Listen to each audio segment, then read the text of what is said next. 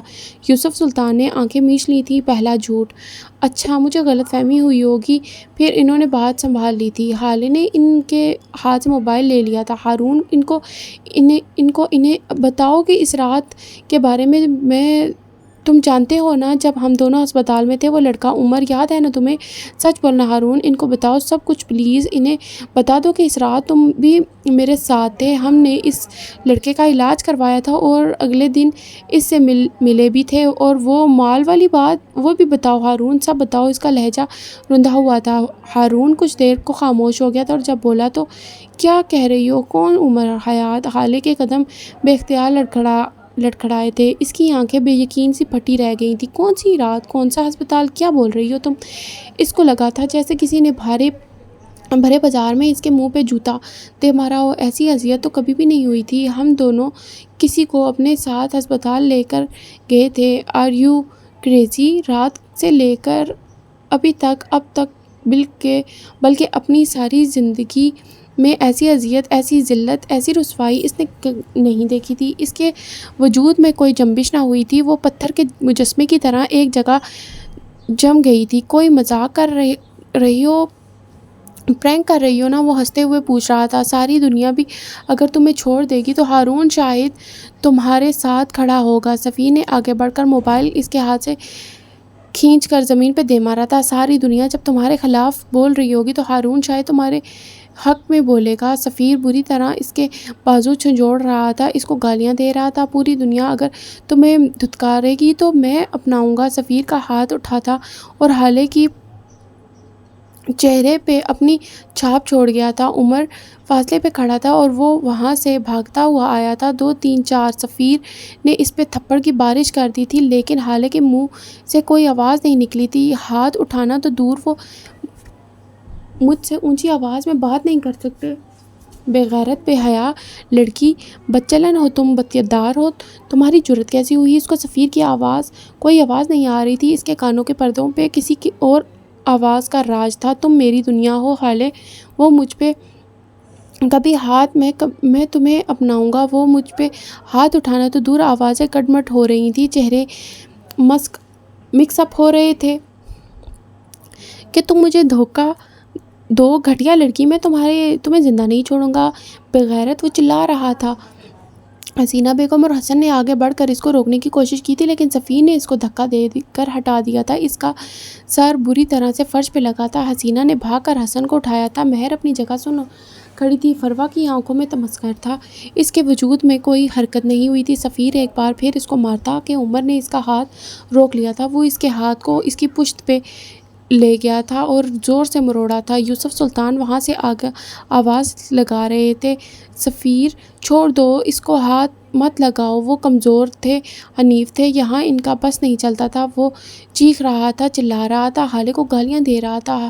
حسینہ اور مہر فرش پہ گرے حالے کو اٹھا رہے تھے۔ ایک لفظ اور نہیں ورنہ یہیں کھوپڑی کھول دوں گا، عمر غرایا تھا، اور اگر دوبارہ اس پہ ہاتھ اٹھایا تو یہ ہاتھ جڑ سے اکھاڑ دوں گا، نامرد کہیں کہ۔ اس نے حقارت سے زمین پہ تھوکا تھا۔ شمس نے سفیر کو اس سے چھڑوانے کی کوشش کی تھی جسے عمر نے خود ہی کامیاب کر دیا تھا۔ اس نے سفیر کو دھکا دے کر دور ہٹایا تھا اور خود حالے کے نزدیک زمین پہ بیٹھ گیا تھا۔ آپ ٹھیک ہیں؟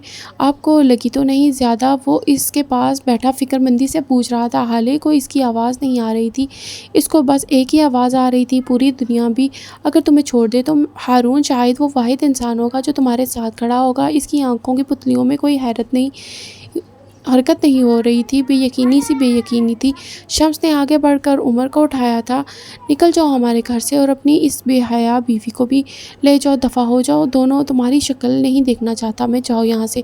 وہ اس کے سامنے کھڑے دھاڑ رہے تھے۔ حسن اب حالے کو اٹھا رہا تھا، اس کا دوپٹہ اس کے کندھوں کے گرد پھیلا رہا تھا۔ حالے ساکت سی کھڑی تھی، اسے سفیر کے بھاری ہاتھ کے تھپڑ بھی ہوش میں نہیں لا سکتے تھے۔ ہارون شاید اس کو چھوڑ سکتا ہے، یہ یقین ہی اس کی روح کھینچ رہا تھا۔ حالے تم چلی جاؤ، اس لڑکے کے ساتھ چلی جاؤ، جب تم نے اس کے ساتھ نکاح کر ہی لیا ہے تو اس کے ساتھ چلی جاؤ، یہاں رہ کر تمہیں کچھ بھی نہیں ملے گا۔ حسینہ اس کے چہرے کو ہاتھوں میں لیے بول رہی تھی۔ حالے کی بے یقینی ٹوٹی تھی، اب اس کی آنکھوں میں غم تھا، درد تھا، تکلیف تھی۔ کوئی میری بھی تو سنو، میں بے قصور ہوں اماں، میں قصور ہوں، میں تمہاری بیٹی ہوں، میں قصور ہوں، میں آپ کا خون ہوں۔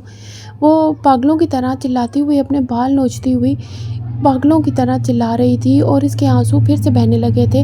میں بے قصور ہوں، میرا بھی تو کوئی سن لے، میرا آپ لوگوں کے علاوہ کوئی بھی نہیں ہے، اللہ اللہ میں بے قصور ہوں۔ وہ اپنے چہرے پہ زور زور سے تھپڑ مارے جا رہی تھی۔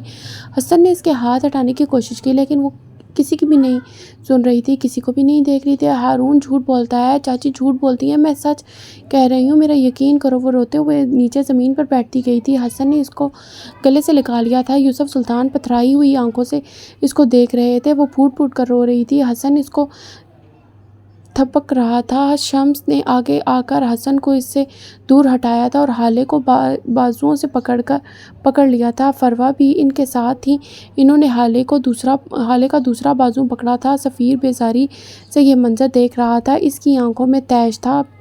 مہر بے آواز روئے جا رہی تھی۔ عمر نے ان کے قریب آ کر حالے کا ہاتھ چھڑوایا تھا اور اسی وقت فروا نے آگے بڑھ کر کھینچ کر حالے کو تھپڑ دے مارا تھا۔ وہ دوسرا تھپڑ مارتی کہ عمر ان کے اور حالے کے بیچ دیوار بن کر کھڑا ہو گیا تھا۔ فروا کا اٹھتا ہاتھ اس نے روک لیا تھا۔ شمس بھر ہی تو گئے تھے، تم ہوتے کون ہو ہمارے گھر کے معاملات میں بولنے والے گھٹیا انسان؟ دفع ہو جاؤ یہاں سے، دفع ہو جاؤ میرے گھر سے۔ میں وہی ہوتا ہوں جس کی آپ سب نے صبح سے رٹ لگا رکھی ہے، شوہر یہی لگتا ہے نا آپ سب کو؟ تو ٹھیک ہے، یہی ہوں میں، اور اگر اب کسی نے ہاتھ اٹھانا تو دور ایسا سوچنے کی بھی کوشش کی تو میں کسی کا لحاظ نہیں کروں گا۔ وہ سنجیدگی سے بول رہا تھا جب حسینہ نے حالے کا رخ اپنی جانب کیا تھا۔ چلی جاؤ حالے، خدا کے لیے چلی جاؤ اپنے شوہر کے ساتھ، اگر تم یہاں رہی تو تمہارا بھی گھر خراب ہو جائے گا اور تمہاری بہن کا بھی۔ سفیر اور مہر کا نکاح ہو گیا ہے، کل رات اپنی بہن کا گھر خراب نہ کرو، چلی جاؤ حالے۔ وہ روتے ہوئے اس کی منت کر رہی تھی۔ حالے کے دل کا دھکا سا لگا تھا۔ سفیر اور مہر کا نکاح؟ وہ بے یقینی سے بڑبڑائی تھی۔ ہاں بیٹی، رات ان دونوں کا نکاح ہو گیا تھا اور تم تو پہلے ہی اس سے نکاح کر چکی ہو، تو تم یہاں سے چلی جاؤ، اپنے بابا کے پاس جاؤ، ان کے ساتھ بے شک واپس آ جانا، لیکن ابھی جاؤ پلیز۔ سب لوگ ان ماں بیٹی کو سن رہے تھے، مہر گیلی آنکھوں سے، سفیر نفرت سے، فروا مطمئن اور شمس چپتی نظروں سے۔ ایک یوسف سلطان تھے جو اب تک اس شوق سے نہیں نکلے تھے کہ ان کے سامنے سفیر نے حالے پہ ہاتھ اٹھایا۔ حالے نے نفی میں سر ہلایا تھا۔ نہیں جاؤں گی، کہیں بھی نہیں جاؤں گی، جب تک میں بے گناہ ثابت نہیں ہو جاتی کہیں بھی نہیں جاؤں گی۔ یہ کسی کے باپ کا گھر نہیں ہے، میں یہیں رہوں گی۔ اس کا لہجہ اٹل تھا۔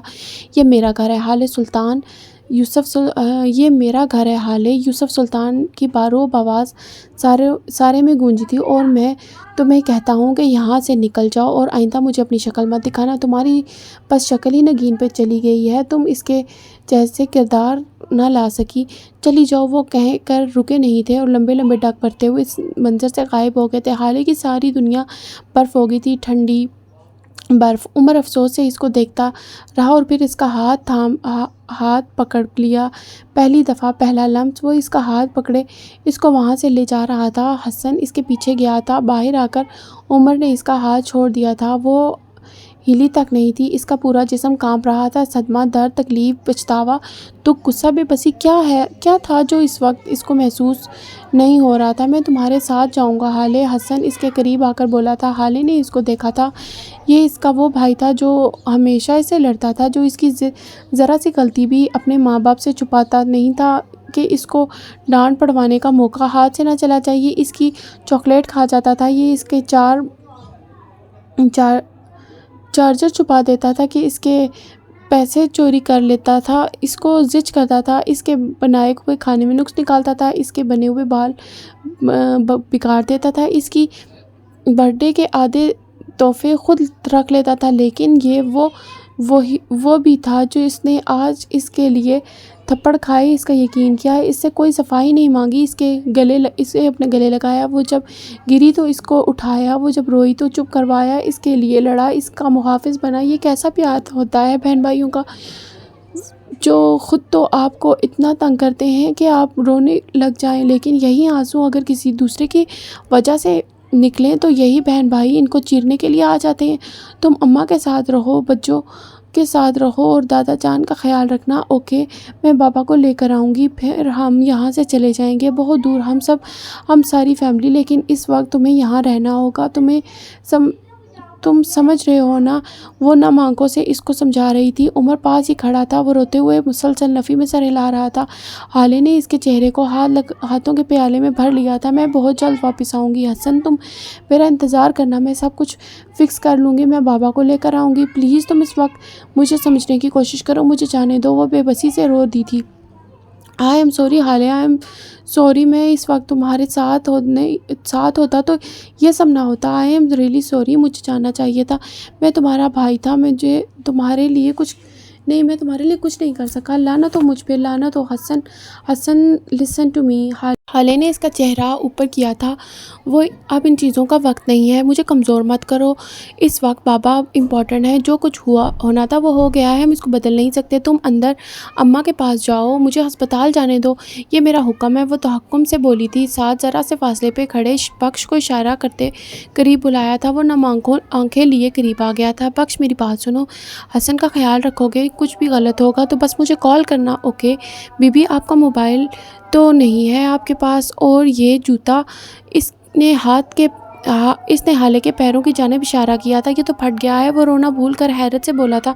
آپ 2 منٹ رک جائیں، ابھی آتا ہوں۔ وہ اس کی سنے بغیر سرونٹ کوارٹر کی طرف بھاگا تھا اور پھر 2 منٹ بعد پھولے ہوئے سانسوں کے ساتھ واپس آیا تھا اور اس کے ہاتھ میں زرد رنگ کی ہیلز تھیں۔ یہ اس نے اپنی گاؤں میں رہنے والی منگیتر کے لیے خریدی تھی۔ حالے نے خاموشی سے اس سے وہ ہیلز لے لی تھی۔ عمر نے گاڑی ان لاک کی تھی، وہ اس کے ساتھ فرنٹ سیٹ پہ بیٹھ گئی تھی۔ کیوں بیٹھی تھی یہ فی الحال وہ خود بھی نہیں جانتی تھی۔ عمر نے گاڑی سٹارٹ کی تھی اور کچھ ہی لمحوں بعد وہ بخش اور حسن کی نظروں سے اوجھل ہو گئی تھی۔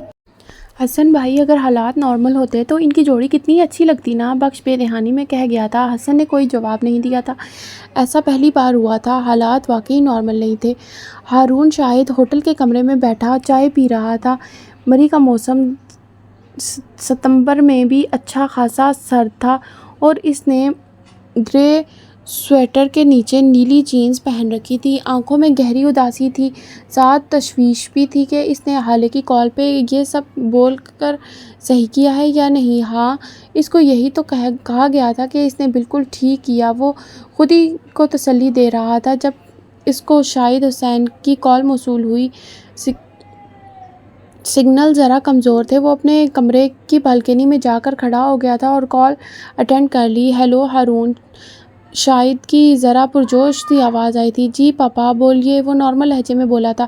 تم کراچی آ جاؤ بیٹے، آج بلکہ ابھی فلائٹ نہیں مل رہی تو گاڑی سے آ جاؤ لیکن آج کراچی پہنچو۔ فرط جذبات سے ان کی آواز کانپ رہی تھی۔ میں کل ترکی جا رہا ہوں پاپا، میں واپس نہیں آ سکتا فی الحال۔ الو کے پٹھے، تمہارا اور حالے کا نکاح ہونے جا رہا ہے، وہ بلند آواز میں بولے تھے اور ہارون شاہد نے سانس تک روک لی تھی۔ تم آ جاؤ بس جلدی سے، یوسف صاحب نے مجھے کال کی ہے ابھی، بالکل ابھی، انہوں نے کہا ہے کہ ہارون کو بلا لو، آج ہی حالے اور ہارون کا نکاح ہوگا۔ معراج بھائی سے بھی بات ہوئی ہے میری، وہ بھی کہہ چکے ہیں کہ انہوں نے مجھے خود کہا ہے کہ وہ اپنی بیٹی کی شادی تم سے کروائیں گے۔ تم آ جاؤ بیٹا بس جلدی سے۔ وہ تیز بولے جا رہے تھے۔ ہارون ششردہ سا کھڑا تھا، اس کو اب تک یقین نہیں آیا تھا کہ کل رات کیا ہوا تھا۔ پاپا، اس نے خود کو بولتے سنا تھا، اس نے اپنی آواز کسی کھائی سے آتی محسوس کی تھی۔ شاہد حسین بجھ سے گئے تھے اور پھر چند لمحوں بعد انہوں نے مختصر ساری بات کہہ سنائی تھی۔ ہارون کے تو کاٹو لہو نہیں بدن میں میں نے کیا کر دیا؟ وہ بڑبڑایا تھا۔ کچھ کہا تم نے؟ اسپیکر سے آواز گونجی تھی۔ میں نے ظلم کر دیا ہے پاپا، بہت بڑا ظلم۔ اس نے کال کاٹ دی تھی۔ وہ بالکنی کے ٹھنڈے فرش پہ اکڑوں بیٹھ گیا تھا۔ اس کی آنکھیں بے یقین سی پھٹی کی پھٹی رہ گئی تھیں۔ کافی دیر تک وہ اسی طرح بیٹھا رہا۔ اس کو اپنی سماعتوں پہ یقین نہیں آ رہا تھا کہ اسے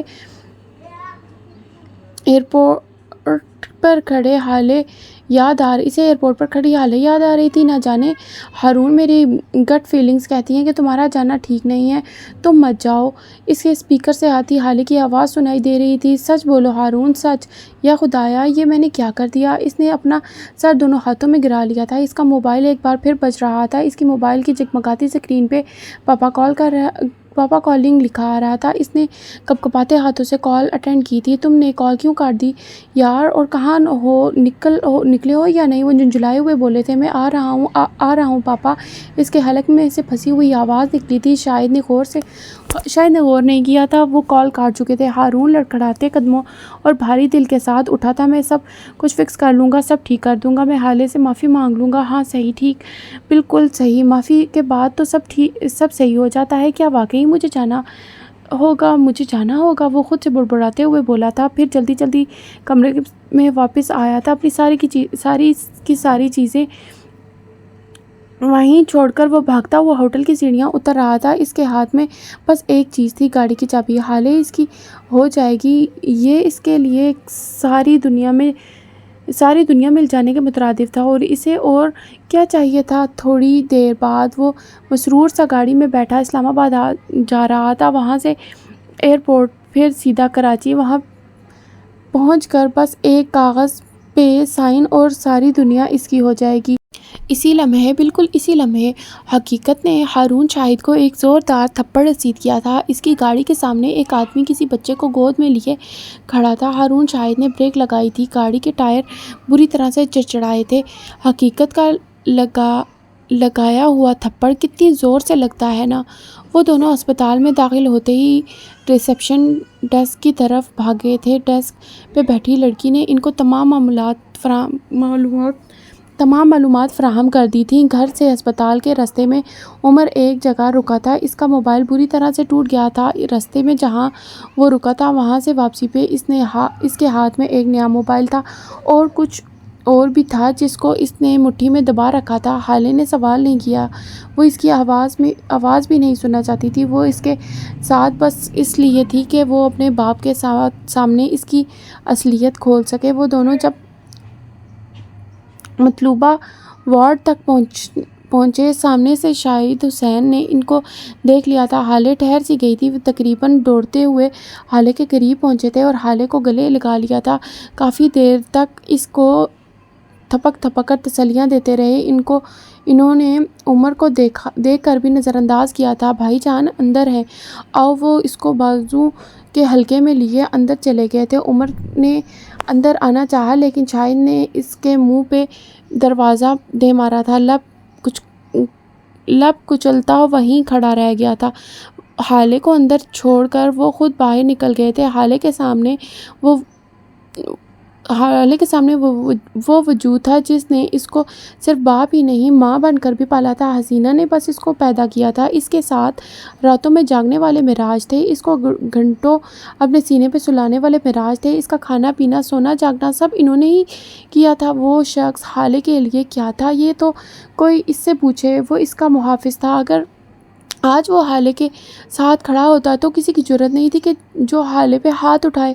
وہ حالے کے لیے بھڑ جاتے تھے، لڑ جاتے تھے۔ وہ اسپتال کے پرائیویٹ وارڈ کے اندر کھڑی تھی، منہ پہ ہاتھ رکھ کر ہچکیوں کو روکنے کی کوشش کرتی وہ، اور پھر بری طرح ناکام ہوتی۔ اس کی آہٹ پہ معراج نے آنکھیں کھول لی تھیں۔ وہ ایک ہی رات میں کمزور اور حنیف ہو گئے تھے۔ ان کی حالت رات کے مقابلے میں اب بہت بہتر تھی۔ وہ تکیوں کے سہارے لیٹے تھے۔ حالے کو اپنے سامنے دیکھ کر ان کو جیسے نئی زندگی مل گئی تھی۔ انہوں نے حالے کو قریب بلایا تھا۔ حالے وہیں جمی کھڑی رہی۔ اس کے قدم ہلنے سے انکاری تھے، اس کے آنسو روانی سے بہہ رہے تھے۔ اپنے والدین کو اپنے اوپر غصہ یا سختی کرتے دیکھ کر برا لگتا ہے، لیکن اپنے والدین کو اسپتال کے بیڈ پہ لیٹے دیکھ کر سانس رکتا ہے، دل بند ہوتا ہے، سینے کو جیسے کوئی جکڑنے لگتا ہے۔ حالے یہاں آ جاؤ بیٹے، ان کی کمزور سی آواز پہ وہ بھاگ کر ان کے پاس گئی تھی۔ وہ ان کے سینے سے لگ گئی تھی۔ بابا، میرے بابا۔ وہ پھوٹ کر رو رہی تھی۔ اس کا پورا جسم ہچکولے کھا رہا تھا۔ وہ اس کا سر تھپک رہے تھے، اس کا سر چوم رہے تھے۔ میری حالے، میرا بچہ، میں بھاگی نہیں تھی بابا، وہ ہچکیوں کے درمیان بولی تھی۔ آئی ٹرسٹ یو بیٹے۔ اور بس یہ الفاظ، ان لفظوں نے اس کو نئی زندگی عطا کر دی تھی۔ اس کے پاس اس کا باپ تھا۔ حالے کو ساری دنیا بیکار لگی تھی۔ وہ اب بھی رو رہی تھی۔ اس کے آنسوؤں نے معراج کی ہسپتال والی شرٹ گیلی کر دی تھی، لیکن اس کے آنسو جیسے ختم ہی نہیں ہو رہے تھے۔ معراج نے اس کو روکا نہیں تھا، وہ روتی رہی اور معراج اس کا سر تھپکتے رہے۔ تقریباً 10 منٹ بعد اس نے اپنا سر اٹھایا تھا۔ اس کی آنکھوں میں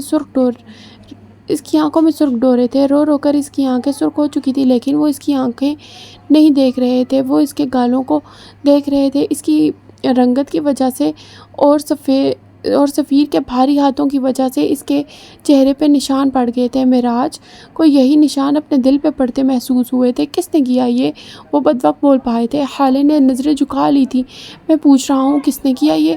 وہ برہمی سے بولے تھے۔ سفیر اور چچی جان نے، وہ رندھوئی ہوئی آواز میں بولی تھی۔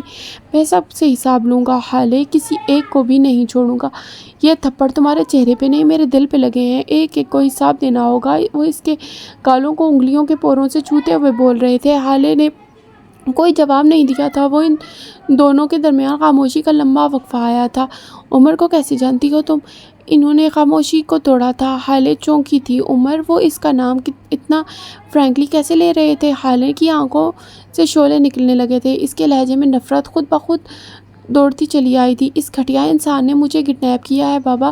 اس نے مجھے ساری رات اپنی گاڑی میں قید رکھا ہے۔ اس نے مجھے کہیں کا نہیں چھوڑا۔ میں اس کو کبھی معاف نہیں کروں گی۔ اس کی 2 ٹکے کی سو کولڈ محبت نے میری عزت خراب کر دی، مجھے میرے خاندان سے ساری دنیا کے سامنے رسوا کر دیا۔ آپ بس ٹھیک ہو جائیں، پھر ساری دنیا دیکھے گی کہ میں اس کے ساتھ کیا کرتی ہوں۔ اس کے لہجے میں ڈھونڈنے سے بھی نفرت کے علاوہ کچھ بھی نہیں ملتا تھا۔ معراج خاموشی سے اس کو سنتے رہے تھے اور جب بولے تو بس اتنا۔ عمر ایسا نہیں کر سکتا۔ ان کا لہجہ حتمی تھا۔ حالے نے شوق کی نظروں سے اپنے باپ کو دیکھا تھا۔ عمر کہاں ہے حالے؟ کیا وہ یہاں ہے؟ کل رات تم اس کے ساتھ تھی، وہ کہاں ہے حالے؟ بولو بیٹا۔ میرے خدایا، تم عمر کے ساتھ تھی اور پھر تو تم بالکل سیف تھی۔ آپ اس کو کیسے جانتے ہیں؟ آپ کے اس کے ساتھ فرسٹ نیم ٹرمز ہیں بابا۔ وہ کون ہے؟ آپ مجھ سے کیا چھپا رہے ہیں؟ اس نے ان کی کسی بات کا جواب نہیں دیا تھا۔ حالے، اگر میں تم سے ایک چیز مانگوں تو دو گی؟ انہوں نے بھی اس کی بات کا جواب دیے بغیر سنجیدگی سے پوچھا تھا۔ حالے نے کوئی جواب نہیں دیا تھا، وہ بس ان کو دیکھتی رہی۔ معراج نے اس کے ہاتھ اپنی گرفت میں لیے تھے اور سکون سے بولے تھے، تم عمر حیات سے نکاح کر لو حالے، یہ میری خواہش ہے، شاید آخری خواہش۔ ان کے لہجے میں کچھ ایسا تھا کہ ٹھٹکا جائے، لیکن حالے اس وقت ان کی کوئی بات نہیں سن رہی تھی۔ وہ بس ششتر سی ان کو دیکھے جا رہی تھی۔ غم، بے بسی، غصہ کیا تھا جو اس کی آنکھوں میں نہیں تھا؟ آپ ایسا کیسے کر سکتے ہیں؟ وہ بے یقینی سے بولی تھی۔ ہاتھ چھڑا لیا تھا اور اٹھ کھڑی ہوئی تھی۔ آنسو ایک بار پھر بہنے لگے تھے۔ آپ بدنامی کے ڈر سے کہہ رہے ہیں نا؟ آپ کو لگتا ہے میری شادی نہ ہوئی تو آپ بدنام ہو جائیں گے؟ میں آپ پہ بوجھ بن گئی ہوں، ہے نا؟ مجھ سے بیزار ہو گئے ہیں آپ؟ اس نے مجھے کڈنیپ کیا، مجھے حبس بیضا میں رکھا اور مجھ سے میرا سب کچھ چھین لیا، اور آپ کہتے ہیں کہ میں اس سے نکاح کر لوں؟ بابا، کیوں بابا؟ اتنی بھاری ہو گئی ہوں میں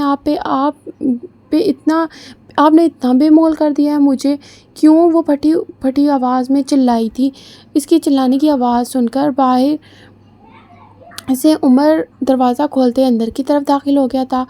حالے نے مڑ کر نفرت سے اس کو دیکھا تھا۔ عمر نے نظریں چرا لی تھی۔ اوہ، تو آپ بھی آ گئے، دی لیجنڈ، دی گریٹ عمر حیات صاحب۔ وہ استہزائیہ ہنسی تھی۔ آئیے، آپ ہی کی تو کمی تھی جناب، میرے گھر میں تو میری عزت کا تماشا بنتے دیکھ ہی چکے ہیں، اب یہاں میرے باپ کا مجھ سے بیزار ہونا بھی دیکھیے۔ مبارک ہو عمر حیات، تم نے مجھ سے میری آخری رشتہ بھی چھین لیا۔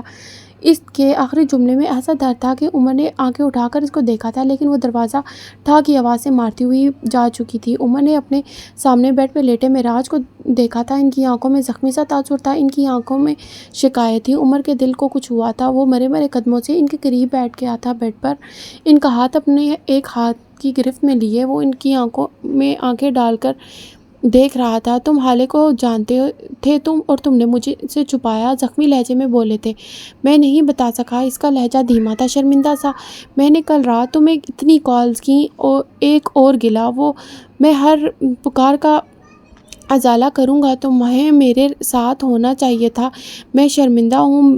وہ واقعی شرمندہ تھا۔ میں تمہارے گھر بھی آیا تھا۔ عمر نے آنکھیں میچ لی تھی۔ اگر تم مجھے بتا دیتے تو یہ سب نہیں ہوتا۔ عمر، میری بیٹی کی بہت رسوائی ہوئی ہے، اس کا دل ٹوٹ گیا ہے، میں اس کا دل کیسے جوڑوں گا؟ ان کی آنکھیں نم ہونے لگی تھی۔ عمر لب کاٹتا رہ گیا، خاموش، بالکل چپ۔ سفیر نے میری بیٹی پہ ہاتھ اٹھایا۔ تم نے اس کا چہرہ دیکھا تھا؟ عمر، اس کے چہرے پہ کیسے نشان ہیں؟ تم نے دیکھا تھا نا؟ اس کے ہاتھ نہیں ٹوٹے، اس کے ہاتھ ٹوٹ جاتے عمر، وہ بچوں کی طرح عمر سے شکایت کر رہے تھے۔ ایسے ہاتھوں کو ٹوٹ جانا چاہیے۔ اس نے تائید کی تھی۔ تم جانتے ہو یہ سب کس نے کیا ہے؟ فہیم مرزا نے، اور اس نے یہ سب مسز سلطان کے کہنے پہ کیا ہے۔ اس کے لہجے میں یکدم تپش در آئی تھی۔ تم ایسا کیسے کہہ سکتے ہو؟ کوئی ثبوت ہے؟ وہ حیران نہیں ہوئے تھے۔ یہ ان کے دل کی بات تھی جسے کرنے سے وہ جھجک رہے تھے، لیکن عمر نے کہہ دیا تھا، نہ میرے پاس کوئی ثبوت ہے، نہ گواہ۔ میرے پاس بس ایک گواہی ہے، میرے دل کی گواہی، اور یہاں دلوں کی گواہی پہ کوئی یقین نہیں کرتا۔ لیکن جج صاحب، آپ دیکھیے گا، ایک دن میرے پاس گواہ بھی ہوں گے اور ثبوت بھی، اور اس دن ان کا فیصلہ عمر کی عدالت میں ہوگا۔ آپ دیکھیے گا۔ اس کا لہجہ برف جیسا ٹھنڈا تھا۔ میری ایک بات مانو گے؟ ان کے لہجے میں آس تھی۔ میں مان لوں گا۔ وہ نہیں مانے گی۔ وہ ان کے بولنے سے پہلے سمجھ گیا تھا۔ وہ کبھی نہیں مانے گی۔ نفرت کرتی ہے وہ مجھ سے۔ تم مناؤ گے اس کو؟ عمر، میرے پاس زیادہ وقت نہیں ہے، کچھ کرو۔ میں اس کو محفوظ ہاتھوں میں دیکھنا چاہتا ہوں۔ میں نے آج تک تم سے کچھ نہیں مانگا، آج میں اپنی بیٹی کی وجہ سے مجبور ہوں۔ عمر، اسے مناؤ، میرے پاس زیادہ وقت نہیں ہے۔ عمر کو لگا تھا جیسے کوئی اس کے دل کو آری سے کاٹ رہا ہو۔ نکاح کے لیے آپ کو میرا اصل نام لینا ہوگا۔ آپ لے سکتے ہیں۔ میں تو لے لوں گا، لیکن کیا تم میری خواہش پوری کرو گے؟ کیا تم مجھے اس ریلیشن شپ ٹائٹل سے پکارو گے جس کا میں 10 سال سے انتظار کر رہا ہوں؟ ان کے انداز میں چیلنج تھا۔